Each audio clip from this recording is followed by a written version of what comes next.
Hello everyone, good afternoon. बड़ों को पहला, छोटों को हाय। आई होप सब बढ़िया होंगे, मस्त होंगे। हम सब भी एकदम मस्त। तो आज की ब्लॉगिंग की शुरुआत मेरी फिर से हो रही है हमारे मलिकेश्वर महादेव मंदिर के सामने से। और पीछे देख सकते हैं, ये दिख रहा है हमारे महादेव का मंदिर। और आज जो है बारिश हो रही है तो सब छाता लेके आ रहे हैं। पीछे दिखाते हैं आपको कौन कौन आ रहा है करके। ये देखो, सब छाता लेके भाग रहे हैं।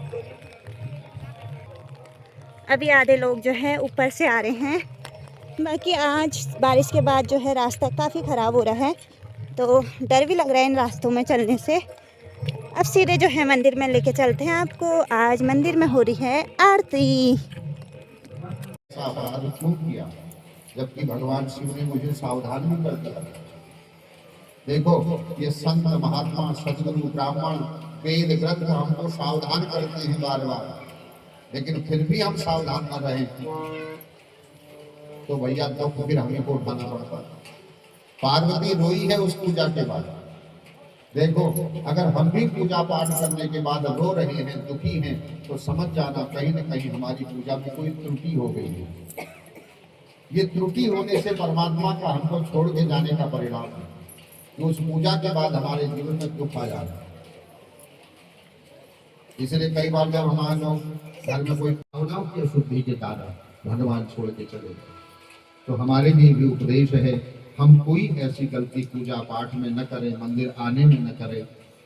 मैंने कल इसीलिए उदाहरण दिया था ना, हमको विश्वास ही नहीं। एक बात बताओ, भगवान उसकी लाज रखता है जिसको विश्वास होता है, जिसको भरोसा होता है। हमारे हैं श्री रघुनाथ जी, तो फिर किस बात की चिंता। हमारे साथ श्री जब ये भरोसा हो जाए, किस बात की चिंता, शरण में रख दिया जब मात तो किस बात की चिंता। शरण में रख दिया जब माथ तो किस बात की चिंता। हमारे साथ है रघुनाथ तो किस बात की चिंता। हमारे साथ है रघुनाथ तो किस बात की चिंता। शरण में रख दिया जब माथ। पृथ्वी लोग, पाताल लोग, स्वर्ग लोग, तीन लोग 14 भूमों में आक्रमण किया, किसी को चैन से नहीं देंगे। इतना शक्तिशाली है कि देवता कोई सामने टिक ही नहीं पाता। बाद में भगवान की कृपा से सरस्वती के द्वारा इसकी बुद्धि को ही बदला गया। तो इसकी बुद्धि में स्वयं आया कि लड़ने झगड़ने में क्या रखा है, तो इसने लड़ाई झगड़ाई छोड़ दी। फिर ये भगवान का भगत बन गया, घर परिवार छोड़ करके साधना करने चला गया बजरंग। तो बजरंग की पत्नी है बजरंगी। तो बजरंगी के गर्भ से एक पुत्र का जन्म हुआ जिसका नाम है तारकासुर। ये जो तारकासुर है, इसने देख लिया कि मेरे पिताजी बड़े बलशाली थे, ऐसा ही कितने धैर्यवान हो, कितने बड़े धर्मात्मा हो। तुम्हारी पत्नी जब तुम्हारे पास कुछ न हो, उस समय तुम्हारा साथ देती है नहीं देती है, उसकी परीक्षा उस समय होती है। मित्र की परीक्षा आपत्ति काल में होती है। धीरज धर्म मित्र अर नारी, आपत काल परीक्षिए चारी। इनकी परीक्षा आपत्ति काल में होती है। तो मित्र, मेरे ऊपर बहुत बड़ा संकट आ गया है, अब तुम रक्षा करो हमारे ऊपर, तुम कृपा करो। तुम तो बहुत, देखो मेरे मित्र बहुत सारे लोग हैं, लेकिन तुम्हारा जैसा मेरा कोई मित्र नहीं है, इसलिए मैं तुमसे बात कर रहा हूं। हमारे यहाँ कहते हैं ना, धनिये के पेड़ में चढ़ाना। कामदेव को यहाँ ऐसा चढ़ाया है धनिये के पेड़ में इंद्र ने कि कामदेव को भी कॉलर उठाए लगा, फिगर को नहीं।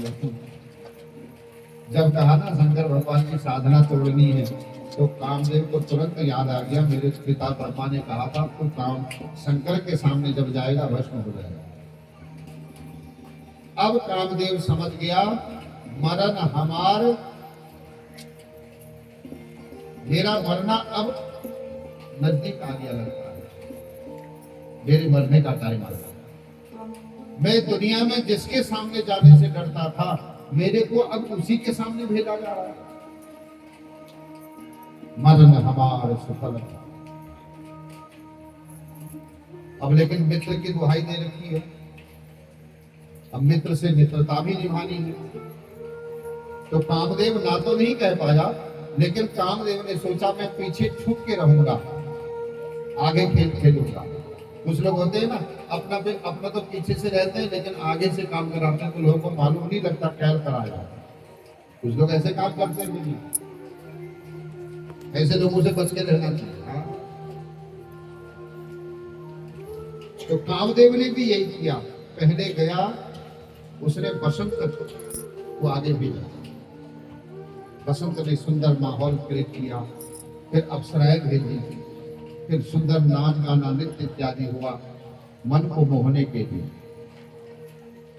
घुंघरू की आवाज से कौन साधक ऐसा है प्रभु जो बच पाए? विश्वामित्र जैसे नहीं बच पाई, मैं नहीं कर सकता, साधारण व्यक्ति क्या बचता। लेकिन जब बसंत, रंभा आदि अप्सराएं भी कुछ नहीं कर पाई, तब कामदेव ने एक आम के पेड़ के पीछे बैठकर,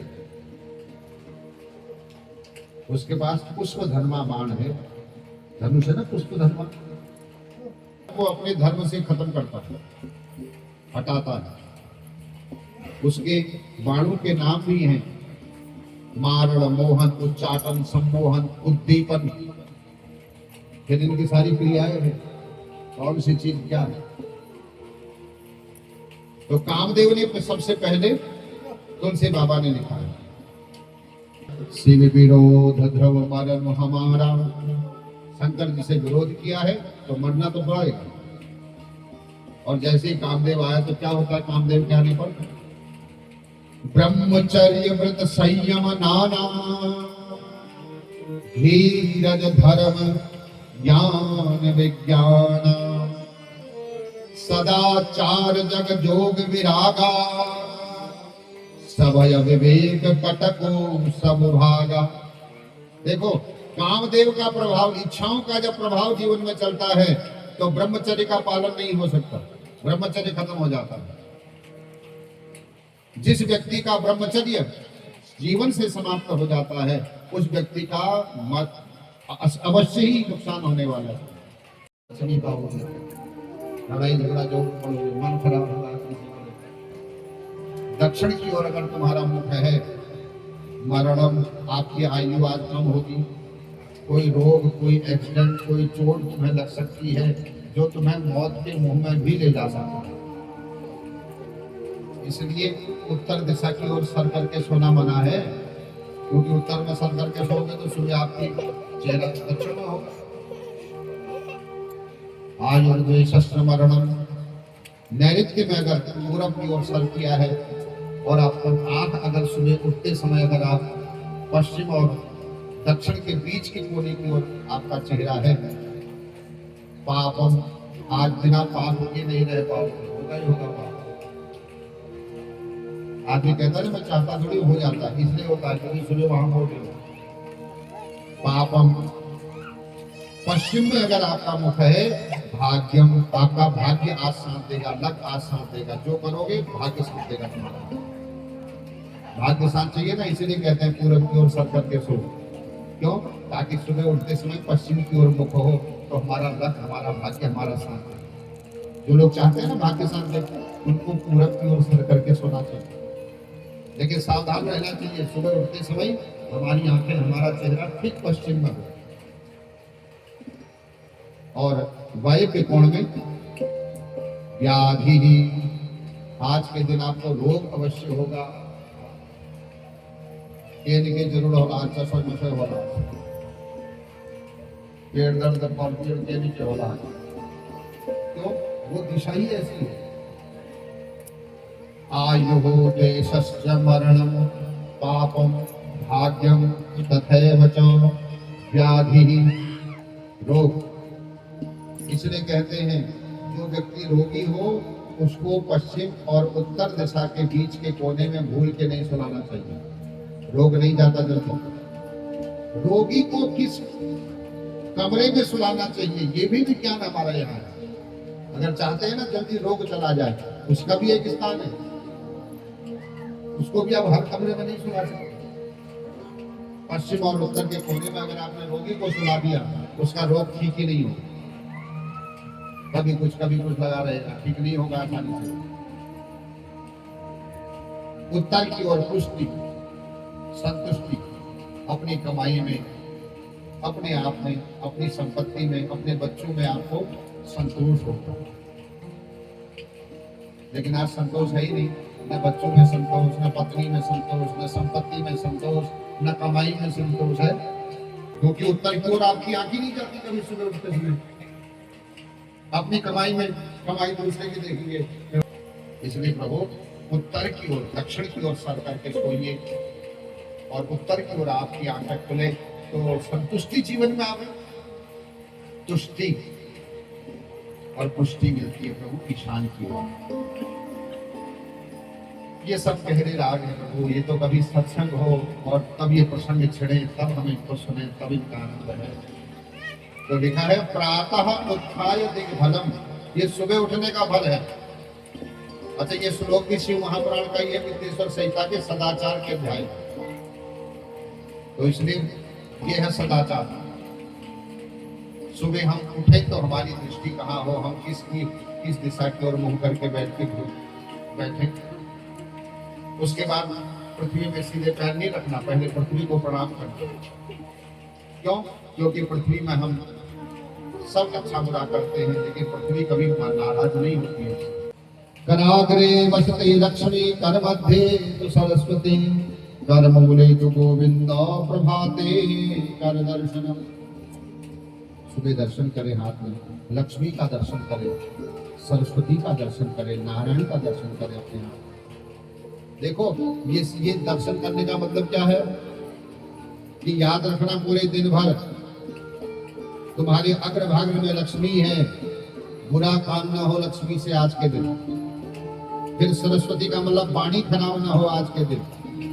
और याद रखना तुम्हारे हाथ में नारायण है, तुम्हारे हाथ से आज कोई बुरा कर्म ना हो जाए। भगवान देख रहे हैं इस कर्म को तुम्हारे, ये याद होना चाहिए रोज हमको। इसलिए जितना हो सके अपने हाथों से अच्छा कर्म करिए। इतनी दृष्टता किसकी, इतनी हिम्मत किसकी हो गई? मेरे हृदय में राम है, जो मेरे राम को बाण मार रहा है। भगवान ने जब सारी दृष्टि में नजर दृष्टि घुमा के देखा, कोई नजर नहीं आया, लेकिन हल्के से पत्तों की हिलने की आवाज आई। पत्ते हिलते तो आवाज आती है ना आपस में, तो उस आवाज को भगवान ने सुना। और भगवान ने जब सामने आम्र वृक्ष के पत्तों के हिलने की आवाज के अंदर देखा तो क्या देखा? कामदेव बैठा हुआ। जैसे ही कामदेव को देखा, भगवान तो क्रोध में लाल पीले हो। अरे कामदेव, तेरी इतनी हिम्मत, मेरे संसार को तो अपने वशीभूत करता है, अब तो नहीं बचेगा। तब शिव तीसर नयन उघारा, चितवत काम भयम जन छाया। तुरंत ही भगवान ने अपनी तीसरी आंख खोली और तीसरी आंख की दृष्टि जैसे ही पड़ी कामदेव के ऊपर, कामदेव देखते ही देखते भस्मीभूत हो गया। देखो, ये तीसरी आंख ही है ज्ञान। अगर ज्ञान रूपी आंख खुल जाए तो इच्छा रूपी कामदेव नष्ट हो जाएगा। और ले जा करके समुद्र से कहा, भाई ये सारे संसार को नष्ट कर देगा, तो एक काम कर, तू इसको अपने अंदर समा दे। तो समुद्र बोला, इसकी हिम्मत है इतनी, ये तो मेरे को खत्म कर देगा। तो समुद्र एक बार ब्रह्मा जी के पास गया था कि महाराज मैं बहुत परेशान हूं। तो ब्रह्मा जी ने कहा, क्या क्यों परेशान है? बोले महाराज, दुनिया की जितनी नदियां सब मेरे में आके मिल जाती है, तो मैं तो ऐसे बढ़ता जाऊंगा, तो दुनिया एक दिन मेरे आगोश में आ जाएगी, मेरा क्या होगा? तब ब्रह्मा जी ने कहा था, चिंता न कर, समय आने पर मैं इसके लिए कोई उपाय करूंगा कि तेरा दायरा बढ़ेगी। तो आज ब्रह्मा जी कहते हैं, तू इसको अपने अंदर अगर रखेगा तो जितनी भी नदियां दुनिया की आकर के तुझमें मिलती हैं, तुझमें पानी बढ़ेगा नहीं। क्यों? बोले क्योंकि ये वडवानर अग्नि है, ये तेरे इस पानी को सारा पिएगी, आहार इसका बनेगा वो। तो एक झटके में समुद्र ने उस वडवानर को अपने अंदर प्रवेश करा दिया। अब लेकिन उसमें गर्मी इतनी है, दाहकता इतनी है, अब समुद्र ने तो अंदर डाल दिया, लेकिन वो गर्मी का तेज उसे बाहर फेंकने लगा पानी। तो यही कारण है, आप देखना समुद्र किसी को डुबाता नहीं है। आप समुद्र के कितने अंदर जाइए, लेकिन एक झटका ऐसा आता है भगवानर का, वो आपको उठा के बाहर फेंक देता है। कि उसी समय दोनों के ग्रहों को मिलाया जाता है आपस में, और अगर वो संकल्प बढ़िया नहीं हुआ तो गृहस्थ आश्रम दोनों का अच्छा नहीं होगा। ब्राह्मण देवता कहते हैं कन्यादान वर्ष को कमजोर कर देगा, तुम्हारी ये हड्डी दर्द करने लग जाए। कौन सा समय होगा तुम्हारी ये हड्डी दर्द करेगी? काल तुम्हें छोड़ने वाला नहीं है। कितने ही सोने चांदी के आभूषण पहनो, लेकिन काल का प्रभाव इन जगहों पर है। इसलिए हमारे पूरे शरीर में काल का प्रभाव है ना। कभी कभी काल का प्रभाव होता है, खाली अंगुली काम नहीं करती, ये कहो और हाथ छिपा आंगू चौड़ नहीं होना में देखो, कभी हाथ नहीं उठता, ये सब काल का प्रभाव है। एक दिन सब भस्म होगा।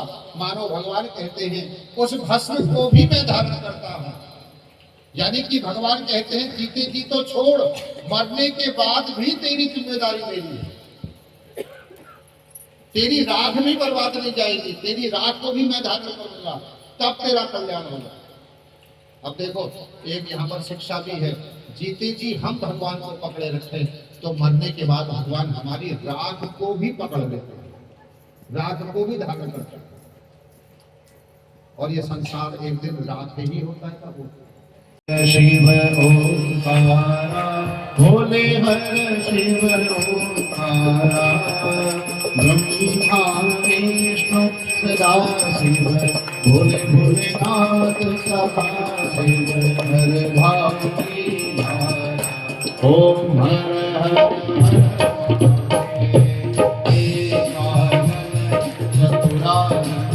हर हिमालय पर्वती जय जय बाबा, जय जय हो बद्रीनाथ, जय जय हो बद्रीनाथ, जय गति के दाता, जय जय बाला, हिमालय जय गति के दाता, जय जय बाला। देवतों की नमः तू मेरा यार